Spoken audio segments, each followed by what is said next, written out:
Kam thënë që t'jem korrekt me veten, me njerëzit që më ndjekin. Bët fjalë për rastin e një vajze 22 vjeçare nga Librazhdi, e cila po lufton me një smundje të vështirë autoimune, ciroz autoimune, e cila është e pashërueshme në Shqipëri. Duhet i pranojmë, nuk i kemi të gjitha kapacitetet që ta bëjmë një gjë të tillë, dhe e di fare mirë që në këto raste nuk mjafton thjesht vetëm mbështetja e shtetit, sepse do ta bëjnë gjë të tillë me statusin që ka deputetit, ja kërkoj qeverisë që të mundohemi të kontribojmë edhe t'ju bëj një thirrje të gjithëve që nëse keni mundësi ta japim gjithë një dorë mbështetje, siç ndodh shpesh te populli shqiptar ta mbarojë autoritant, lutem, po një herë të vetme, një herë të vetme, po pa dakord, më thanë që nuk bëhet kjo autoritanship, po të lutem, aman, dakord, nuk bëhet, ndoshta e ke pas bërë ti kur ke qenë ashtu, po nuk bëhet. Dakord, po nuk bëhet fjalë për këtë autoritanship. Megjithatë, është diçka që është e vështirë, më thonë që nuk bëhet këtu dhe solidariteti në këto raste vlen për gjithë. Vlen për atë vajzë të shkëlqyer që ka nevojë për mbështetje dhe na vlen gjithëve. Tjetra që ka të bëjë me ligjin për cilin, dy ligjet për cilat jemi mbledhur. Nuk janë thjesht ndërhyrje teknike legislative, por bëhet qartësisht fjalë për një ndërhyrje tjetër në vazhdën e disa ndërhyrjeve që kanë të bëjnë me forcimin e kontrollit ndaj drogave, lëndëve psikotrope, por mbi gjitha të zinxhir kriminal që qëndron pas tyre. Këto lëndë, drogat sintetike, përbëjnë sot një prej kërcënimeve më serioze për shëndetin publik, për sigurinë kombëtare, por dhe për të ardhmen e gjithë shoqërisë sonë. 4 vite më parë, vitin 2022, në Shtetet e Bashkuara të Amerikës, numri i qytetarëve amerikanë që kanë humbur jetën nga përdorimi i fentanilit shkonte deri në 100.000. Në 5 vite, nga 2020 në 2025 janë 465.000 qytetarë amerikanë të humbur jetën nga fentanili. Më shumë amerikanë humbin jetën nga fentanili se sa amerikanët e vrarë gjatë luftës dytë botërore. Dhe këtu citova sekretarin amerikan të shtetit me shifrat që Shtetet Bashkuara kanë bërë publike, dhe ky është dhe shkaku dhe arsyeja që presidenti i Shtetit Bashkuara të Amerikës, Donald Trump, i ka shpallur luftë karteleve, i ka shpallur luftë edhe të gjitha atyre vendeve të cilët me vëmendje apo pa vëmendjen e tyre furnizojnë prodhuesit e këtyre drogave, me lëndën e parë, me lëndët psikotrope, që të na kuptojnë dhe qytetarët për çfarë janë mbledhur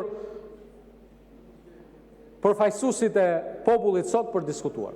Jemi mbledhur për diskutuar për një prej çështjeve që është sot shqetësim global. Se si drogat sintetike janë vrasësit më të mëdhenj të jetës së të rinjve dhe të qytetarëve mbar globin. Shqipëria është prej vitit 2024 antare e koalicionit global kundër drogave sintetike. Një antarësim që na vendos në përgjegjësitë e koordinimit të përbashkët me Shtetet e Bashkuara të Amerikës dhe me të gjithë aktorët e tjerë në sfidat që na presin. Unë besoj shumë që opozita sot do t'i votojë këto 2 projekt ligje. Sepse janë ndër ato raste kur vendimarrja jote mund të shpëtojë jetë. Ku ndalimi i përdorimit të këtyre apo i qarkullimit të tyre apo hyrjes në Republikën e Shqipërisë të këtyre lëndëve, sikurse jo vetëm në Shqipëri, po mbar Europën, Amerikën e Veriut, është e njëjta qasje. Unë besoj që ju e kuptoni rëndësinë e këtyre 2 projektligjeve, pa dyshim për efekt edhe të faktit që vinë këtu si pjesë e një paketës ligjore që synon përmbushjen e detyrimeve që vinë nga kapitulli 24 i procesit të antarësimit të Shqipërisë në Bashkimin Evropian dhe reflektojnë standardet më të mira të BE-s për kontrollin e drogave, po mbi të gjitha të prekursorëve të drogave. Pra, droga ka prekursor të cilët duhen parandaluar.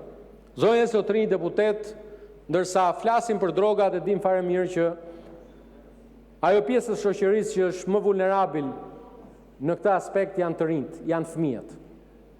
Dhe e kam thënë dhe vazhdoj ta them, pavarësisht pozicionit që mbaj, qoftë në qeveri, qoftë këtu në kryet grupit parlamentar të Partisë Socialiste, është detyrim i Ministrisë së Arsimit, është detyrim i Ministrisë së Brendshme dhe i gjithë aktorëve tjerë që të rrisim sigurinë brenda perimetrit të shkollave. Një prej kërcënimeve më të mëdha të rinisë kudo në botë edhe në Shqipëri janë pikërisht rënja në graskën e shpërndarësve të lëndëve narkotike. Dhe lëndët narkotike janë të shumtma, nuk është thjesht vetëm droga tradicionale që njohim që është vrasëse, po janë dhe këto lëndë të cilat sot me ligj të Kuvendit të Shqipërisë shpallen të palishme. E në këtë aspekt në kuadër të kësaj sigurisë në shkolla, unë bëj pjesë ndër ata që mendojnë një lloj si presidenti francez Macron apo së fundmi dhe kryeministri spanjoll Sanchez se një prej rreziqeve më të mëdha që përballet sot rinia janë dhe rrjetet sociale. Personalisht do ta votoja me shumë kënaqësi një vendim që duhet marrë në konsultim të gjerë, por sipas asaj që po bëhet tani më një trend në vendet që marrin përgjegjësi dhe Shqipëria ka dëshmuar se merr përgjegjësi, është ndalimi i rrjeteve sociale për fëmijët nën 16 vjeç. Bijem të gjithë dakord këtu të majtë të djathtë, po kur na duhet bijem dakord te kafja, nuk bijem dakord këtu në sallë për fat keq, që rrjetet sociale për fëmijët nën 16 vjeç janë një kërcënim. Sepse edhe këto lëndët narkotike dhe droga shpërndahet përmes rrjeteve sociale. Krijohen ato networket dhe fëmijët bien në grackën e shpërndarësve të lëndëve narkotike. Unë mendoj që asgjë nuk kanë për të humbur fëmijët të rinj nën 16 vjeç në Shqipëri, nëse ne i krijojmë një mburoj të aksesit në gjithë atë vulgaritet, gjithë atë kriminalitet që u shfaqet në çdo moment para syve, ndërsa sa po hyn në një rrjet social. Dhe qeveria shqiptare i ka bërë disa hapa të konsoliduar në këtë aspekt, i ka kërkuar kompanive që i ofrojnë këto rrjete sociale, jo vetëm Meta apo TikTokut, por dhe çdo lloj forme tjetër që të rrisin monitorimin në gjuhën shqipe, në mënyrë që nëse nuk i pengojmë dot me ligj, siç po e bën Spanja, siç po e bën Franca, siç e bëri Australia, të paktën të kemi instrumentet e duhur për t'i mbrojtur të rinjt fëmijët nga ky kërcënim. Faleminderit shumë.